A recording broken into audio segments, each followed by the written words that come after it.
Coming up on In Your Neighborhood, we'll tell you all about an online video program that's very similar to ours and how it got its start at a place that you wouldn't necessarily think would produce it. Plus, we'll hit the lanes with a Shamokin man who says bowling saved his life.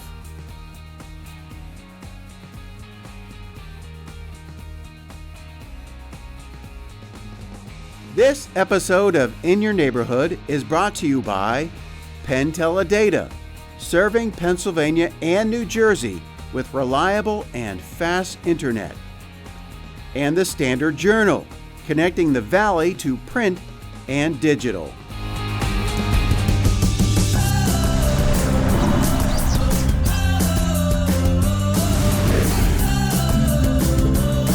Here, we connect things that matter most. Our businesses, schools, healthcare, events, and of course, the people in our communities who make it strong. Connect to the most advanced fiber network, Penn Teledata.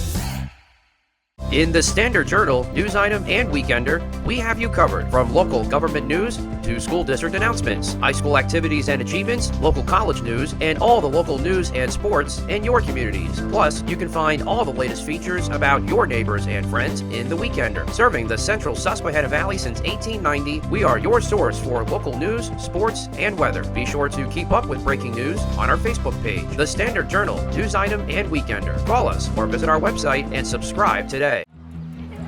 Could your Wi-Fi service be more intuitive, proactive, secure, lovable? Guard you from conniving cybercrime? Give you complete control over every device? And turn connected devices into motion sensors? Relax and enjoy flawless adaptive Wi-Fi anytime and anywhere. Wi-Fi worth loving. HomePass from Plume.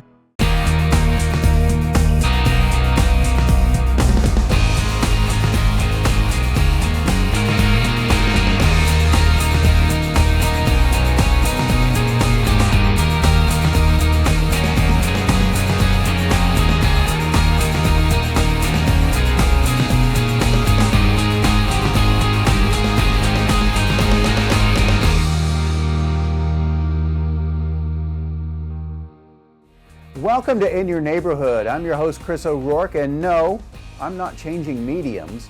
We're at a local radio station where they do a program that's very similar to ours. So hang around. We're going to trade notes.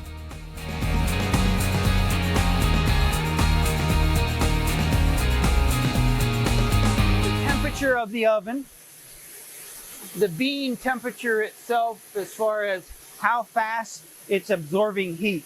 Okay?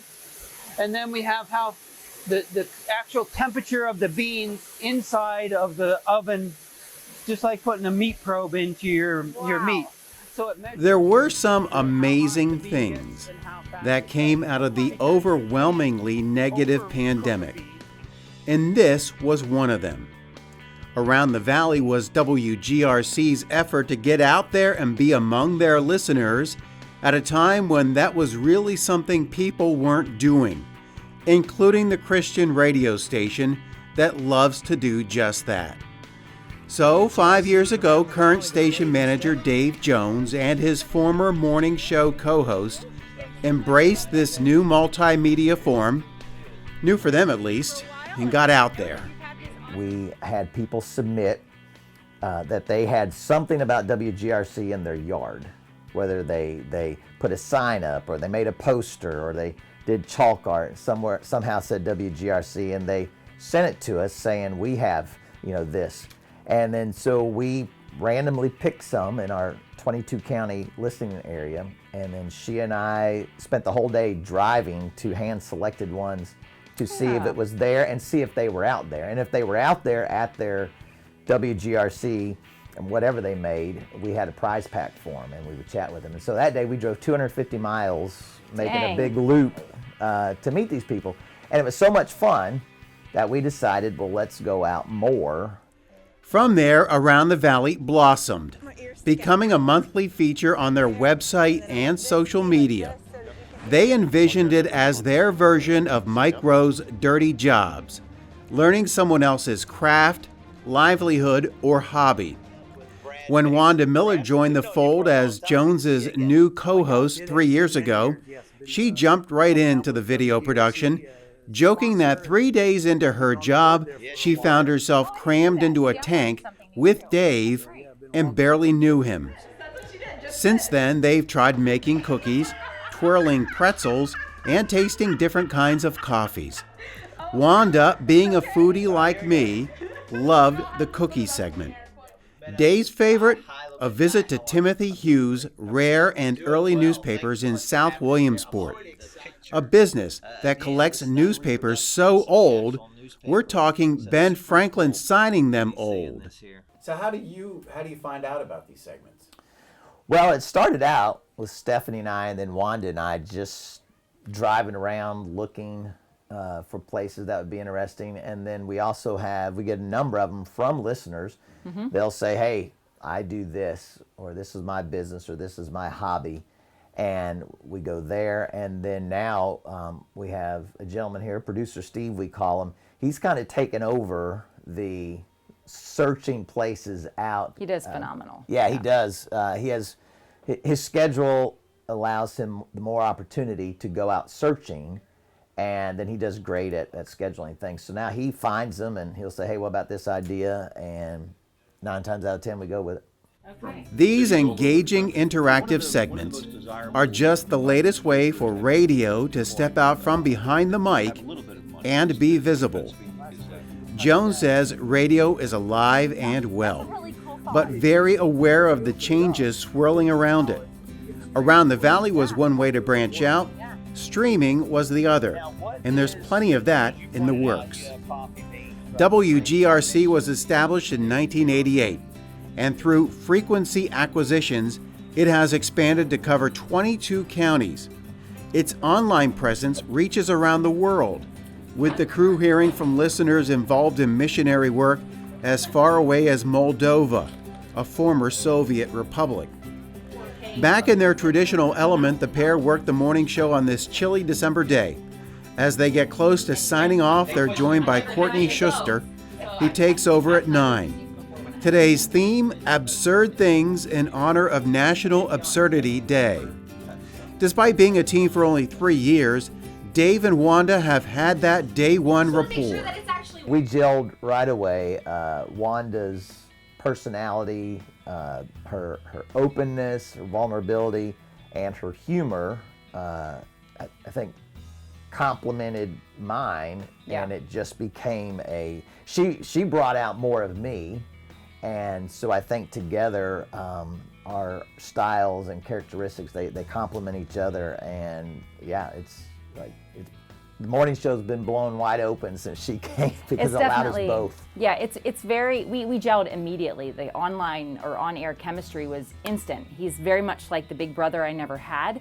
And we're very serious at times, but we also are able to pick on each other and be vulnerable and be open. And it has been so easy, I would say. Like, it's just, we gelled so quickly. It's been great. And here's the interesting part. Neither one had any radio experience before coming here. Dave was a youth pastor who suggested WGRC start a program geared toward today's youth. That was in 2006, and the program, Get Real, still airs every Sunday night. Eventually, they taught him to fill in for on-air talent when needed, strictly as a volunteer. Finally, in 2013, station changes led him to joining the morning team, this time with pay. And changes 2.5 years ago put him in the station manager seat. Wanda's story of getting here was just as interesting and surprisingly honest. So I was a stay-at-home mom for about 15 years, and then back in 2019, I was working as a membership director at a local gym for the Y. And I heard an advertisement come out over the radio that said they're looking for a morning show co-host. And I remember that something in my chest went, like, apply for that. And I thought, I don't have any experience in radio. Why would I do that? So I kind of ignored it and kept feeling that push to do it. So I applied. And it came down to me and another woman who they ultimately chose the other woman. She had a lot of experience in radio. She had gone to college for radio. And so I walked away going, okay, I don't understand that. I felt very strongly that God was asking me to apply. So I was a little confused, kind of forgot about it. And over the next 3 years, my life completely fell apart. My marriage fell apart. I was actually very suicidal, ended up in a psych ward. And then God began to restore my marriage. He restored my mental health. And in 22, I remember my husband and I were talking, and he had said, so Wanda, where's your heart? And I said, my heart's really good, but I need purpose other than being a mom and a wife, and we had a farm and horses and all those things. I need purpose. And so we prayed about it. And a week later, we're at the beach, and I see on my phone WGRC Radio calling me. And I thought, what in the world? And they asked me if I had heard that that the woman that they had hired had left, and they were looking for another morning show host. And in my head, I thought, okay, if they knew what has happened over the past 3 years, they wouldn't want me. And so I said no initially, and my husband encouraged me to pray about it. And so after praying about it and realizing, like, okay, I think God is opening this door for me, I said yes, and here I am. And what I see now is, if I had not applied 3 years ago, they wouldn't have had that interview to look back at, because I didn't feel like I was worthy in 22. I didn't feel like I could do a good enough job. There's no way that God was going to use me anymore. So all of that to say, like, God prepared me during those 3 years. He knew what was going to happen, but he set the foundation for me to get the job. Her honesty pushed Dave to confront a struggle he'd been dealing with for some time. So I was recently diagnosed with PTSD, military related, and I kept that secret for 35 years because everyone else had the problem, not me. But then Wanda was part of, I knew her story right away, obviously from the interview when we hired her. But she didn't know mine. But then through a series of events, my wife saying, hey, you probably should go talk to somebody. And actually, I did. But it was Wanda sharing her story on air that when I went to finally see my therapist, I actually told her that, well, I want to be like Wanda. You know, Wanda's telling her story everywhere, and I see how it's encouraging people. I need to get to a point to share mine. And once I released that, you know, my biggest fear was I won't be able to be a director anymore. Listeners aren't going to listen because now I have this, which I knew in reality wasn't true because of Wanda's experience. And once I released it on air, now she picks on me for being on meds. So I wasn't prepared for any of this. I signed on to do this segment because of Around the Valley and its similarity to our show, and instead found that it's helmed, much like their radio show, by two very real people who've been through a lot but are genuinely enjoying life right now, and that was impossible for me to ignore. Wanda is now loving life, loving that she gets to talk for a living with her adopted big brother Dave at her side. Both are now in a place where they can openly joke about their past troubles while fielding calls, texts, and messages from people who've had similar experiences. Because none of us is perfect, and all of us have been broken at some point. And while much of that is serious and comes from their shared vulnerability, they're also fully aware they're a morning show. People tune in for insight into their Christian faith, but also to help them wake up and start their day with something positive. It's wonky for sure. It's zany, wonky. It's nuts. I mean, there's one thing we've learned is to embrace the mistakes. Whether I'm mispronouncing something or I miss my break, I don't come out on the break, or when I'm producing the show, I screw up or push the wrong button and something funny comes out when it's supposed to be a serious moment. Whatever it is, we're not trying to be perfect anymore. We embrace the craziness, and we are. It's been a crazy show, but there's also those moments of vulnerability and seriousness. So we play games, lots of interaction with listeners. There's a verse break once an hour. We have a devotional. So it's this back and forth of laughter and also walking with people through serious things. Yeah. So here's a prime example of how you can help us out. Lori, the front desk person here at WGRC, she has watched our program. She talked to one of their producers, Steve, about us, and he's the one who reached out to us about maybe coming here to talk with them about Around the Valley. And when we come back, we're going to introduce you to a local man who got through a very dark time in his life by heading to a bowling alley.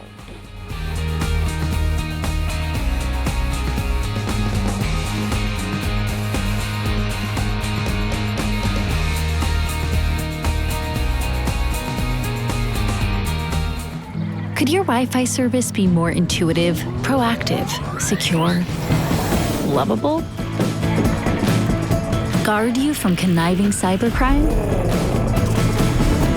Give you complete control over every device? And turn connected devices into motion sensors? Relax and enjoy flawless adaptive Wi-Fi anytime and anywhere. Wi-Fi worth loving. HomePass from Plume. There are a lot of avenues you can take to market your business, but one easy choice to make. The SECV8 Community Bulletin Board is an inexpensive way for you to get directly into the homes of the potential customers you want to reach. The Community Bulletin Board costs $6 a day and can reach up to 54,000 households. You can find out more by heading to secv8.com. We got 5. Hey, get over here! You never know what you're in for when the lake deals are. Go, go, go. One mistake out here could be the difference between life or death. It's lawless out here. It all begins Wednesday at 8 with a new episode of Alaska State Troopers, Ozark Law at 9, and Desert Law at 10, part of Crime and Investigation on IYN16 EP1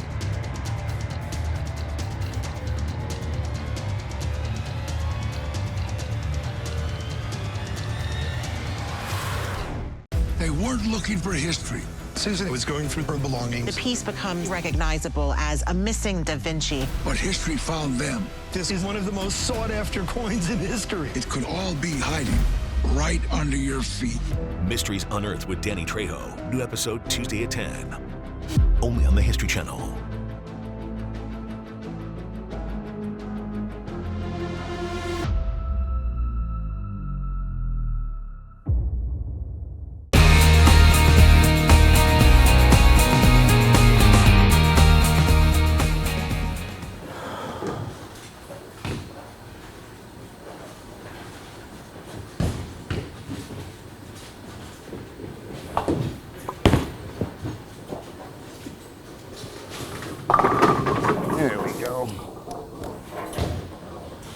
There we go. That's called the Brooklyn, Tom. It takes a lot to bowl from a wheelchair. You have to wheel up to your spot, lock everything, and all while the ball is in your lap. Then, and this is the most important part, you have to remember to avoid the tire on your backswing and delivery. I don't think it's a stretch to say that all of that, the repetition, every time you send a ball down the lane, saved Mike Marcheskie's life. 2 hip replacements with complications left him in rough shape, both physically and mentally. Before I got into bowling, I was on the recliner feeling sorry for myself, not in a good mental state, being honest. And I was shown a gentleman bowling in a wheelchair, and his nickname's Mr. 300. Sean Beam. Hi, Sean. First person to bowl a perfect game in a wheelchair. And I seen that, and I'm like, because I bowled many years ago, and I'm like, I can do that. So I borrowed a wheelchair, came over here to Midway Lanes in Danville. I threw a ball, it went 2 feet into the gutter. I almost fell off the chair. But then there were some folks here that seen me and came right over to me. The gentleman was a coach, and he was excited. So he helped me a whole lot early on, Brian Ebersol. So that got me going, and then just, I guess maybe my stubbornness and determination, I wanted to get back to the point where I was when I was what we call upright bowlers. So I had over 200 average, and I'm like, that's my goal. Marcheskie actually has a loftier goal than that. As he told us that day, many of us have dreams as kids to make it to the Olympics. And Marcheskie's dreams along those lines could actually come true, thanks to his current situation. He finds himself in a position to potentially qualify for international competitions representing the United States. Until those dreams can potentially come true, though, he continues to compete in wheelchair bowling tournaments across the country, 6 or 7 each year. Marcheskie is a snowbird. He was planning to head south to Florida after a Shamokin football playoff game, but he would do so by way of Las Vegas, where he would take part in a tournament. Normally, he drives to the tournaments, but for Vegas, he would have to fly, which he says is more difficult. The tournaments are mainly run by the American Wheelchair Bowling Association, along with 2 other groups, the Wheelchair Bowlers of America and the Paralyzed Veterans Association. What year was it you started bowling in the chair? 2021. Okay. August is when I borrowed the chair and came over. My first tournament was September of that year. Oh wow, you jumped right in. Yes, sir. American Wheelchair Bowling Association really helped me out, and yeah. So my first tournament was in Richmond, Virginia.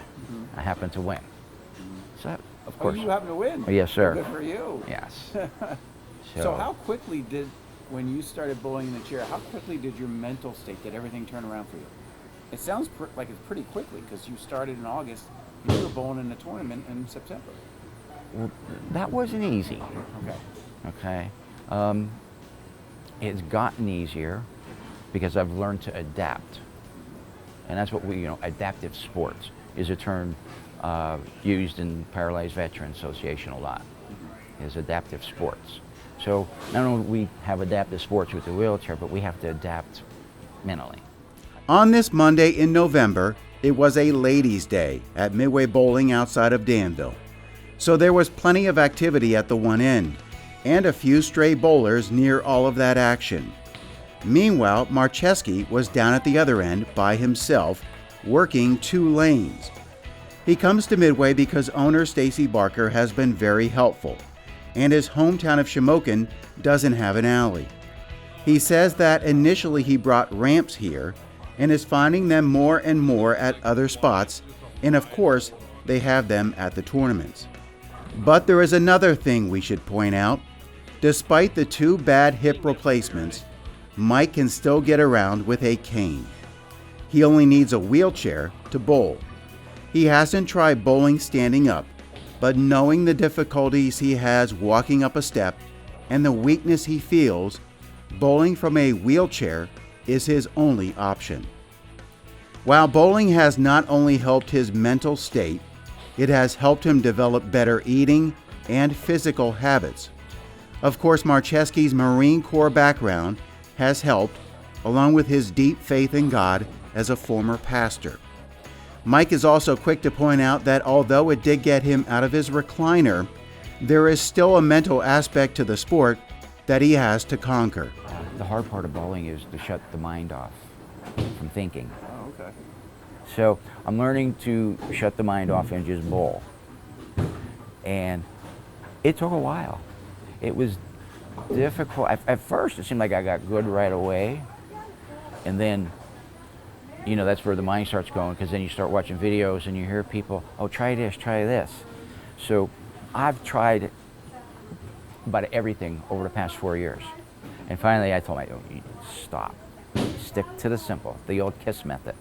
So I've done that, and overall my bowling game's gotten better.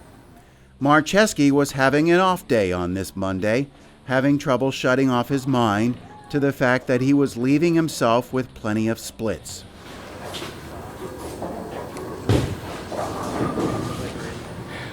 All right. See, a game of adjustments. Okay. So now, I mean, that ball wasn't too bad. I mean, they were freshly oiled lanes. Right. I didn't expect the ball to hook that much. Okay. So, a game of adjustments.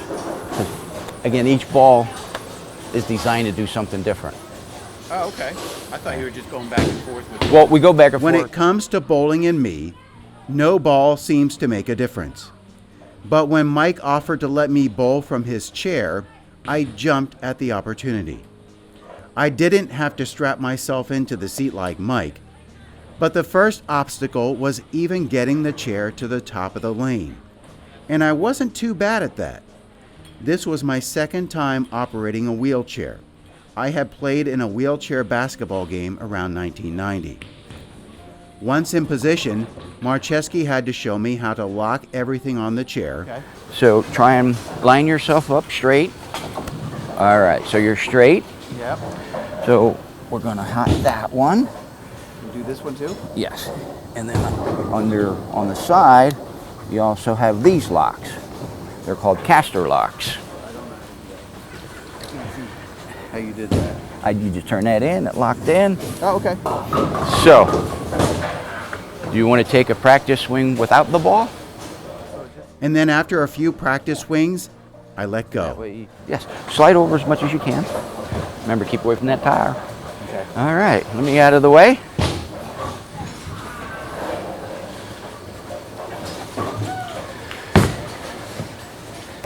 And wasn't too surprised it was a gutter Stay ball. there.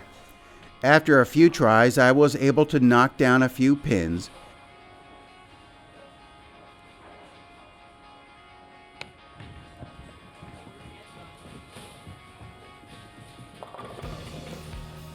Which I would label as a success, given that it was my first attempt.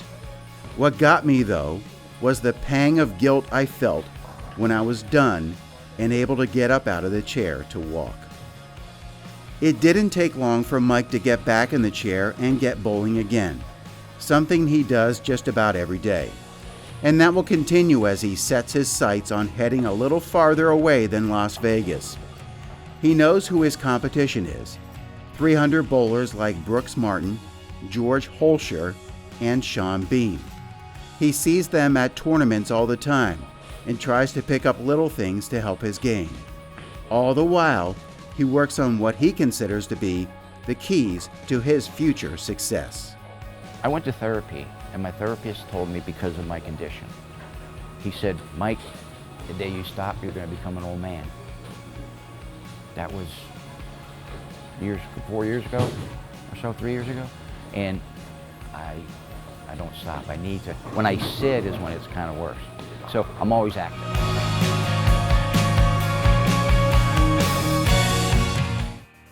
If you are in a wheelchair and interested in para bowling, you can reach out to Mike at his email address listed below here, marcheskiem@gmail.com, or to one of the 3 organizations listed below that. If you have a segment idea for us, you can reach out to us at our email, IYN@secv8.com, or message us on Facebook. That's going to do it for this episode. Thanks for joining us. I'm your host, Chris O'Rourke. We'll see you again next time, maybe from in your neighborhood.